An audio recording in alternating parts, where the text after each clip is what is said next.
Okay, so I have an Ames Power, another one. This one is a PWRINV5024W. This is a 24 volt inverter. Converts your 24 volts DC to up to 5,000 watts of AC power output. Right off the bat, I see the input terminals are askew. I don't know if they took a hit, they've been damaged. I'm not sure. I just got this thing unboxed. Let's look at the front and the back real quick. Well, from this angle, they don't look too terribly bad. They almost look straight because the camera is actually just a few inches above this. And of course, with the parallel view, it almost looks like they're perfectly straight, but they're really not. And look at the bottom of this. It's been kind of bashed in. I'm not sure what's happened. This negative one I'm really concerned about, but we'll cross that bridge when we get to it. Let's look at the front. So much like the other side, the corner of this has been bashed in. And here's the LEDs that tell you your battery voltage from 20 up to 30 volts. I'm not quite sure what this is. 60 to 300, is that the power output?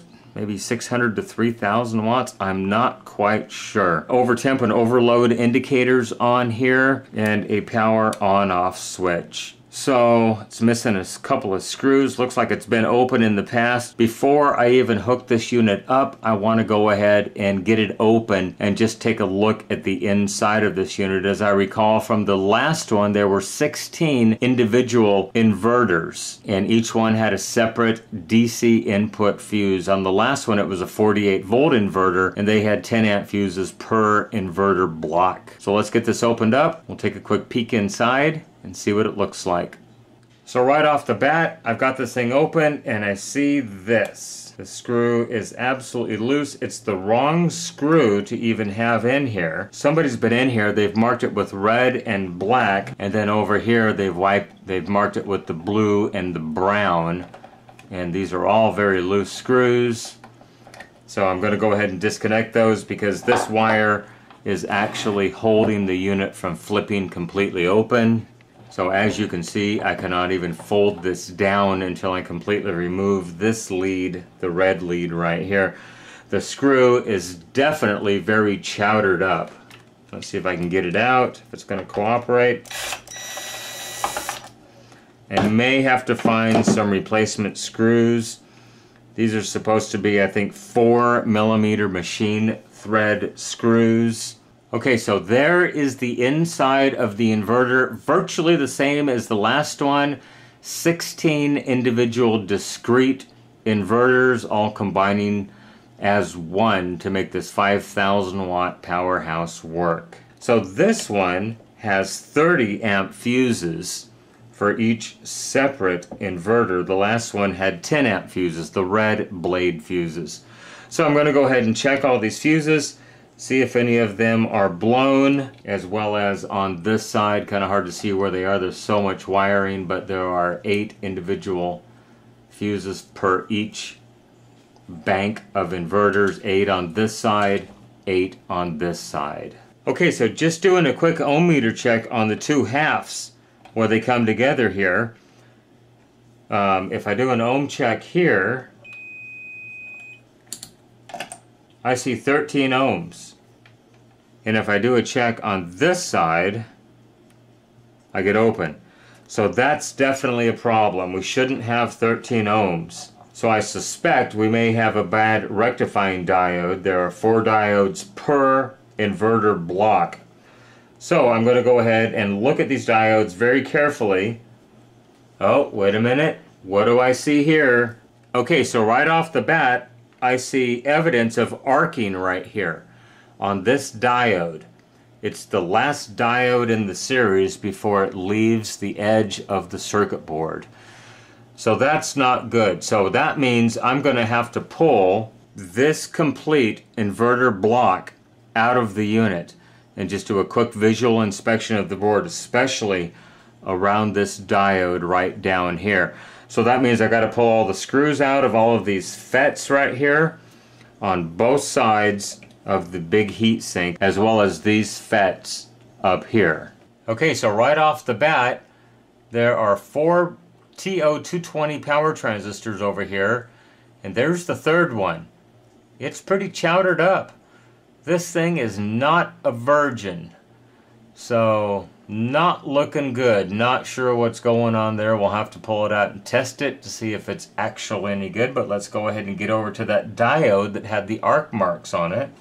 Look at that. Here's the original factory wiring of the diodes, the original factory soldering. And this one, not looking good. Is that the only problem? Did they put the wrong diode in? I just don't know. We'll have to get it out of the circuit and see if that's the only problem this thing has. The way it looks, it's been rode hard and put away wet multiple times, it looks like. Let's get back over to that transistor. And I mean, what a mess. So here's the transistors. On the other side of the board, you can see there's one there. There's one there. That's the one that's been replaced right there, the third one. And then there is a fourth one there as well. So I'll have to do a quick ohm check on those, see if they're any good. Is that the only problem? Could there be more going on? I'll even wonder what the number of that transistor that's been replaced is. Well, it shows it's a TIP32C. Different date codes on them though. Okay, well, let's go ahead and check those transistors and see if they're any good to begin with. And I'll probably have to pull that diode out of the board and see how it checks. Okay, so I have the transistor out of this unit in my MK168 transistor tester, so let's go ahead and give it a test and see if it checks okay. It checked fine on the ohm meter, and it does test perfectly fine here. Okay, so I'm on the diode test right now, and this is the diode that was all chowdered up, and it tests absolutely perfectly. So I see 423 both ways because this is probably set up in some kind of a full wave bridge configuration with 4 diodes on the output of these 2 terminals. So that's a short, and so what it's doing is it's going to rectify one in one direction, one in the other direction. So here's the problem I'm having. Let me go to ohms. These are the 4 filter capacitors right here, and if I do an ohm check on them, I see 13.9 ohms. But if I do an ohm check over here on the output transistors, I think they're probably FETs. I see 0.3 ohms on that one and 13.9 ohms on that one. So is it just a matter of a bad FET? Is that the problem? Let me go ahead and pull this one out of the circuit because that is 0.4 ohms. That one's fine and that one's fine. So I'm going to go ahead and pull this one out of the circuit and then we'll do an ohm check again. Okay, so I've pulled the suspect FET out of the unit. This one is an IRF90N20D. So probably a FET rated at 90 amps at 200 volts. And I just noticed something. Alright, so look very carefully and I swear there is a crack on the front of this unit. I don't know if it ever worked after the last repair. I'm not sure what the history is on this thing. I can catch it with my fingernail. Oh yeah, that is definitely bad. So let's go ahead and do an ohm check again and see what it tests like. With this out of there, we'll go ahead and test it out of the circuit and see what it looks like as well. Okay, so just on ohms, we'll go ahead and check this. Source to drain, and 0.3 ohms, definitely bad. So remember, the other one up here read 13.8, 13.9 ohms last time. Is that short gone? No, I still get 13.9 ohms. Well, let's go ahead and take that one out of the circuit also and see how it checks out of the circuit. So this one is the 0.3, 0.4 ohm FET, 0.4. This one's a 13.8. Well, now it reads 14.7. Definitely bad. So this one looks even worse than the other one did. This one just had the single crack. This one is definitely all stoved up. Very bad. So as you can see right here, this trace was never connected to this terminal and it's been burnt. Let me flip the board over. We'll take a look at the other side as well. So yeah, take a look at that. Definitely had an arc. I wonder if this thing might have had some moisture in it. Okay, all the parts for the inverter have arrived. I have 4 HER304G diodes, 4 10 ohm half watt flame-proof resistors, 4 1N4148 diodes, and 4 IRFP90N20DPBF FETs. These are 200 volt 94 amp rated FETs. The diodes are 300 volt 3 amp rated fast rectifier diodes. Okay, let's get them put in the unit and hopefully it'll get this guy up and running once again. Alright, so I have that transistor pad repaired. I have all the new resistors, new diodes, new FETs installed on all 4 sets of output transistors. All the new ones are in place. I went ahead and cleaned that pad up, installed 4 new rectifier diodes, got them all soldered in place. They look really good now. I went to check these transistors and I found, so I'm on the diode range right now. And if I check base to collector, open, reverse the leads, I get a diode junction. But when I check base to emitter,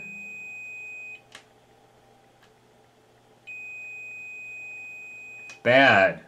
Let's go to ohms. And I see 84.8 ohms. That is definitely bad. Okay, well, I've ordered and received new transistors, Q31 and Q13. I went ahead and replaced both of those since those are the FET drivers. And since we did have some damaged FETs over here and some bad resistors, some shorted and open diodes, I just went ahead and ordered both of those driver transistors and replaced them both. Everything tests good now. There they are, soldered back in the board. Everything looks great. I've done some additional circuit tests. Everything tests absolutely perfectly. So hopefully this thing will be up and running in no time. But there's one more thing we need to tackle before we put this together and apply power to it. So remember these terminals, the AC live and the AC neutral? Remember how one of them had a self-tapping screw in it? It didn't even have the correct threaded screw in here. The threads actually look pretty good, and I can't remember which one it was. I may have to go back and look at the video. There's 2 more over here.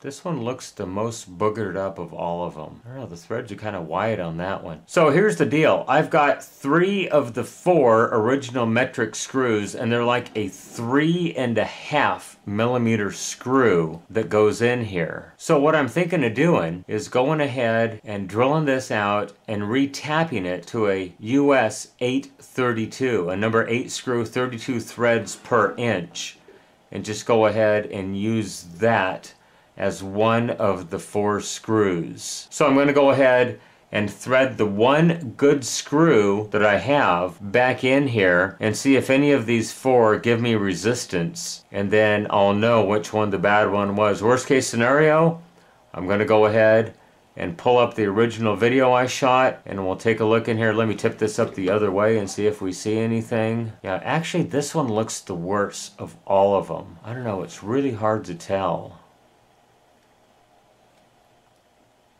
Yeah, those actually look pretty darn good.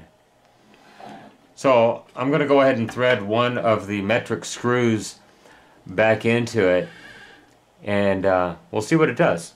Well, I think it's going to be this one right here that's labeled as DC bus. It was definitely the hardest one. It had the most resistance, and it looked like the threads have been spread apart on that compared to the rest of them. I can clearly see 3 threads in that one and only 2 in this one, so it looks like that one has definitely been spread apart. You can even see down to the brass where it's been scraped there. That one doesn't look too good either, but I'm going to go ahead and risk it. Worst case scenario, if I have to, I'll rethread 2 or 3 of them, or even all 4, and retrofit those to take an 832 screw. Okay, it might be hard to see here, but I have my number 29 drill bit right here, and then I have my 832 tap right here. So we're going to go ahead and drill this out with the number 29 drill, and then we'll tap it with the 832.